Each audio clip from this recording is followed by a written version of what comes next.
Welcome to the College Essay Advisors podcast. Before we introduce ourselves, here's a little preview of what's to come. Whether or not you think you have an idea or whether or not you are just like, I'm not interesting, nothing about me is worth writing about, ready to throw your hands up, these brainstorming exercises will help you crack into the process and get you feeling a little bit more confident about the material you have inside your head.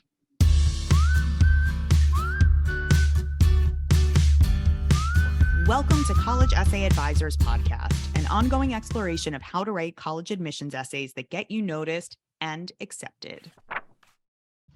Hi, I'm Stacey Brooke, and I am the founder and chief advisor at College Essay Advisors. Hi, I'm Becca Myers, and I am the Director of Advising at College Essay Advisors. You sure are. Hi. Today, we are going to be talking about some of our favorite brainstorming exercises, and we're even going to go through a couple for you so you can see how they work in action.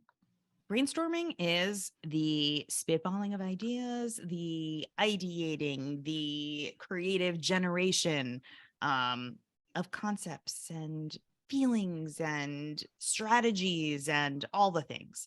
It is the first step and core component of writing the personal statement. It basically is the phase of the process where you throw it all on the table with no judgment of yourself or anyone that's helping you in the process, and just kind of see what's in your noggin and what might be useful. Wait, I can't self-judge? Not allowed. Not today. I don't know if this process is going to work for me. Name. No, but really when I work with students, and we get to this brainstorming phase, I say to them, I literally disclaimer, I am going to say 1,000 things and 999 of them might sound stupid. And I'm going to expect that you won't judge me and I won't judge you. And probably our ideas are going to be better than we even give them credit for, but we're just going to say whatever comes to our minds without thinking too hard about it or censoring ourselves. Because I think that sometimes we spend so much time evaluating an idea before it comes out of our mouths or before we get it down on the page that we eliminate some of the concepts and some of the strategies that might be the most interesting, or even things that are just helpful launch points to a better idea. Yes. Perfectionism is counterproductive. And you can put that on a poster. I think it is. Yes, I think it is on with like a cliff and a sunset. Yeah. Precisely. Do they have those anymore? That was real Those staple of the motivational 90s. posters, they do, and you'll be getting one in the mail in about 24 hours. Oh, thank you so much. You're welcome.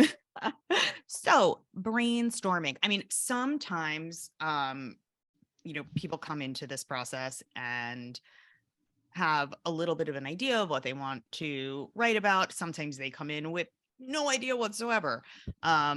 And I think that might be the most challenging place to enter the process, is when you really just don't know where to start. But whether or not you think you have an idea or whether or not you are just like, I'm not interesting, nothing about me is worth writing about, ready to throw your hands up, these brainstorming exercises will help you crack into the process and get you feeling a little bit more confident about the material you have inside your head.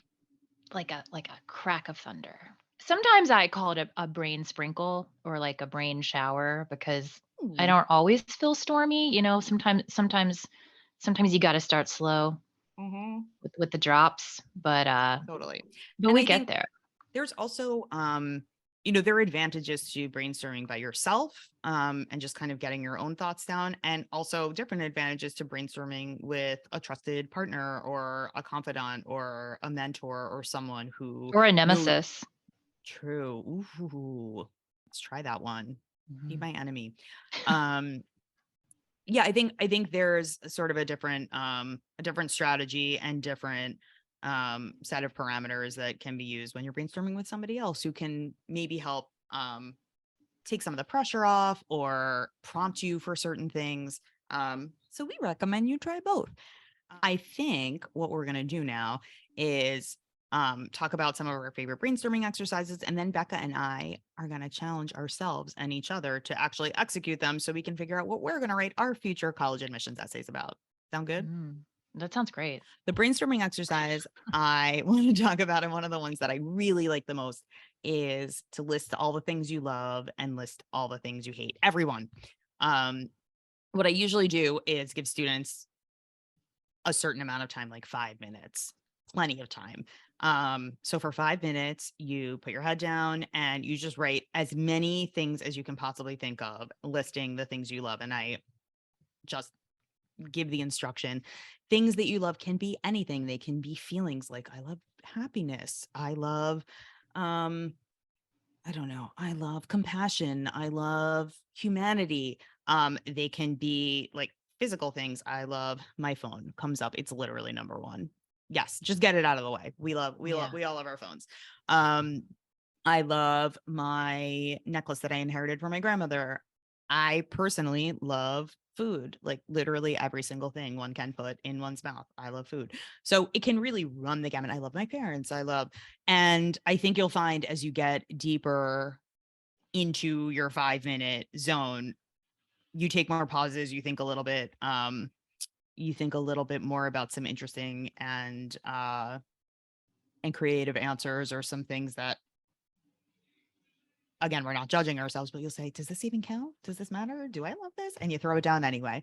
And then you take 5 minutes and you list all the things you hate. And then we go over the list together and we see, do any of these random things plucked from your brain spark ideas that And it's cool because I've done that exercise too. And I also like to think about things you can combine, which as a poet, I also try to do. So thinking about more abstract things like humanity and concrete things like a phone. Like I love the humanity of my phone. What an interesting thing. We don't really encourage essays about phones, but I will say I had a student write a supplement last year. He was from Singapore and there's mandatory military service in Singapore. And so one of the supplemental questions for him was, what is an item that is indispensable for you? Like, what do you love? And for him, it was his phone because it was a way to maintain connection with people back home. Like he had a really interesting take on it. So I'm just sort of thinking about that. Like the phone itself, not so interesting. When you say something like, my phone connects me to humanity, very different answer. Especially since I think a lot of people could argue that phone disconnects you from humanity in a lot of scenarios. Absolutely. Yeah. So if you cover both of those aspects and show admissions that you're thinking the scenario through on many levels, that's another thing. Especially when you're applying to some high level schools where I think a certain degree of intellectualism is encouraged, or at least a certain depth of thought in these essays, it helps to kind of try to represent the full picture of the argument you're making, so that admissions knows that that there are multiple ways to view a problem, view a thesis, etc. Do you want to do this exercise with me? I want to do this exercise. Yeah, I haven't thought sure. about the things that I love or the things that I deeply hate. Yeah. Okay. Hate podcast recording. Just kidding. No, Okay. love. I know, love. I know. Okay, I'm gonna set our time and it starts. We're gonna do things you love. I'm giving us a full 5 minutes. And we're back. We have written down every single one of the things we love and then every single one of the things we hate in 5 minutes. We are really fast. I think I spent more time on love than hate, which is kind of like affirming to me. It's Maybe I'm like an beautiful. optimist. It is. Although the hate things some of them are pretty intense. I cannot wait to hear. Do you want to start?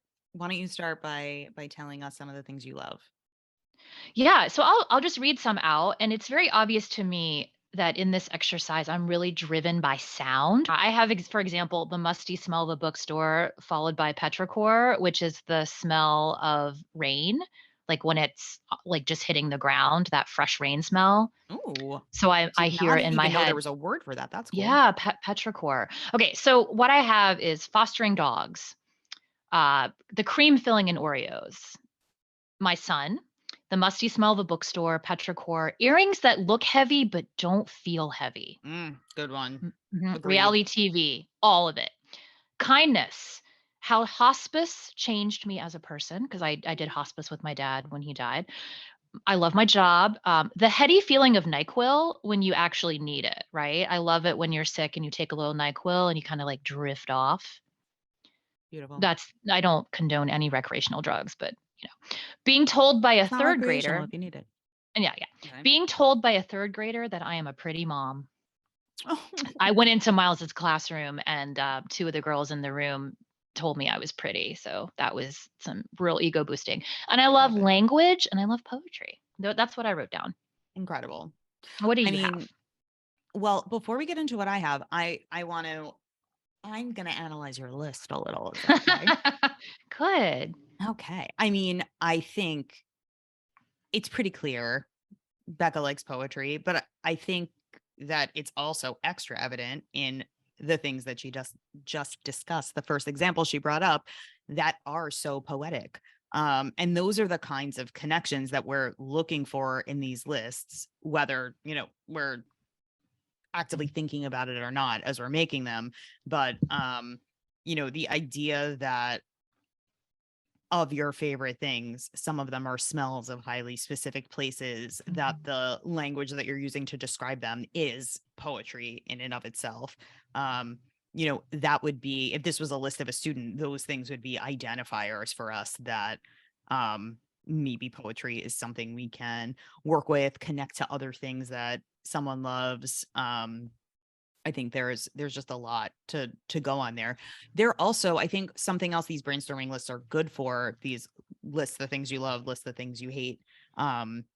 Results are cracking open stories like Becca loves fostering dogs. I dislike that Becca fosters dogs because I want her to keep all the dogs that she fosters, and I fight for that hard. But that might just be something that had not been discussed before in a brainstorming session between us and a student, and might prompt us to ask more questions. Wow, you foster dogs? Tell us more about that. So that's essentially just to give listeners a sense of how this works. We kind of take a look at what people come up with and then try to build bridges, make connections, expand on some of the answers. It just kind of gives us a list of random things to explore, which is really helpful. And looking at my own list, and this is sort of unfair, I've been thinking about this connection even before this call because I also am interested in writing essays. So the fostering of dogs that I've been doing, I only keep them for a few weeks and I get close to them and then they go to someone else. I've been thinking a lot about my decision to do that on the heels of my father dying because there was a kind of loving and releasing that happened there, particularly in hospice. And so if a student had written those two things down for me, I would have been thinking about what fostering and ushering someone through the last stages of life have in common. And this is like really, really dark. Not dark. I shouldn't say dark. This is deep. But a lot of students come to us with really heavy things, right? Completely. And So like these are obviously the examples of grown women who are professional writers and who've been thinking about these things and make these connections very quickly and easily because we've been doing this for 2 decades. But I think hopefully it illustrates the line of thought and the logic involved in doing the exercise in the first place and what it can produce ultimately results wise. And we can talk about this other thing on another podcast, but like the sensitivity required to handle some of the things that come out in the list, because when you're not filtering, I've worked with many students who have lost parents, who have had parents who are sick. And when they feel vulnerable enough to trust me with that info and it comes out in a list like this, like I know Stacey and I really pride ourselves on being able to facilitate those conversations and help them write about it if they want to write about it. Right. Yeah. Only if they feel comfortable. Absolutely. Only if they feel comfortable. Okay, let me hear your loves. Okay. Probably all of these you know about already. Number 1 love, food. I love to eat things. Tokyo and Japan and all things related to that company and culture. I go there very often. Women kicking ass at things, and specifically women in Japan kicking ass at things, given the cultural differences between the lives of women in Japan and the lives of women in the United States happens to be something I'm specifically interested in. Objects that hold history, and examples of that being like jewelry, travel, random endless walks through New York City. grandmas in general, my own grandma, but also all people's grandmas, other people's children. Lucky for all the people that work with us. I love your kids. Becca and Kat and my college essay advisors team. And I love my job. I love what we do. I think it's really fun and I think it's super interesting. And I love the people we meet. And I love that we get to facilitate these kinds of conversations and help students understand that they are inherently interesting. Because I think sometimes when students come to us, they aren't so confident that that's the case, but they always are. And that's really affirming. Wow. That's beautiful. You know, if I were your advisor, I feel like there's a song there. Definitely. Let's write it. Theme You song. want to be my advisor? Gotta get with my list. I like my snapping isn't even on rhythm. I'm so sorry to all the listeners. I would then like crack open some of the things in your list to further expand. Like I would ask you to list the food that you love, specifically the food you eat in Japan. I would ask you what it is about other people's children that you love. Is there a sense that you are also like a traveler in their lives, and then you're able to kind of, step away again? Like, and I know also that's maybe like an essay that one writes when they're like in their early 40s, right? But like, but you see what we're doing here. Like Yes, we're going deeper. You make connections and you connect and you dive. You connect and you dive, and you kind of figure out like what is like what's resonant, what's rich. That's our episode for today. Thank you so much for listening or watching. If you like our content, please like and subscribe to follow us for more. Happy writing.